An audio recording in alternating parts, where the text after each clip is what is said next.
കേരളത്തിൽ പുതുതായി വരുന്ന 45 മീറ്റർ വീതിയുള്ള 6 വരി പാതയിലൂടെ സേഫായി എങ്ങനെ വാഹനം ഓടിക്കാമെന്നും എൻട്രി പോയിന്റും എക്സിറ്റ് പോയിന്റും എന്താണെന്നും അതുപോലെ ഹൈവേയിലെ ലെയിൻ ഡിസിപ്ലിൻ എന്താണെന്നും ഈ ഒരു ചെറിയ 3D ആനിമേഷൻ വീഡിയോയിലൂടെ നമുക്കൊന്ന് നോക്കാം. ഇതിലൊരു പ്രധാന വെല്ലുവിളിയായിരുന്നു merging point.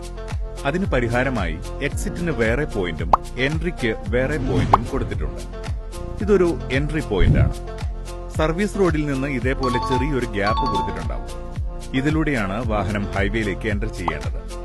Entry പോയിന്റിന്റെയും exit പോയിന്റിന്റെയും അടുത്തായുള്ള Hazard ലൈനിന്റെ മുകളിൽ ഒരു കാരണവശാലും വാഹനം കയറ്റാനോ പാർക്ക് ചെയ്യാനോ പാടുള്ളതല്ല. അതുപോലെ ഹൈവേയിൽ നിന്ന് സർവീസ് റോഡിലേക്ക് എക്സിറ്റ് ആവേണ്ട വാഹനങ്ങൾക്ക് എക്സിറ്റ് ആവാനുള്ള സൌകര്യവും ഇതുപോലെ കറക്റ്റായി കൊടുത്തിട്ടുണ്ട്. അതുപോലെ എക്സിറ്റ് ആവേണ്ട സ്ഥലത്ത് നിന്ന് എൻട്രി ചെയ്യാൻ ശ്രമിച്ചാൽ ചിലപ്പോൾ ഫൈൻ കിട്ടിയേക്കും. അതുമാത്രമല്ല, അങ്ങനെ എൻട്രി ചെയ്യുമ്പോൾ ആക്സിഡന്റ് വല്ലതും പറ്റിയാൽ ഇൻഷുറൻസ് കിട്ടാതിരിക്കാനും സാധ്യതയുണ്ട്. സർവീസ് റോഡ് കൂടാതെ ഈ 6 വരി പാതയിൽ ഓരോ വശത്തേക്കും 3 വരി വീതമാണുള്ളത്.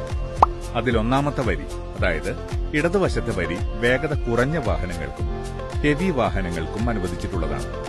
രണ്ടാമത്തെ വരി, ഒന്നാമത്തെ വരിയിൽ തന്റെ മുന്നിലോടുന്ന വാഹനത്തെ മറികടക്കാനും വേഗത കൂടുതൽ അനുവദിക്കപ്പെട്ട വാഹനങ്ങൾക്കും വേണ്ടിയുള്ളതാണ്. മൂന്നാമത്തെ വരി എന്ന് പറയുന്നത് രണ്ടാമത്തെ വരിയിൽ തന്റെ മുന്നിലോടുന്ന വാഹനങ്ങളെ മറികടക്കാനും എമർജൻസി വാഹനങ്ങൾക്കുമായി മാറ്റിവെച്ചതാണ്.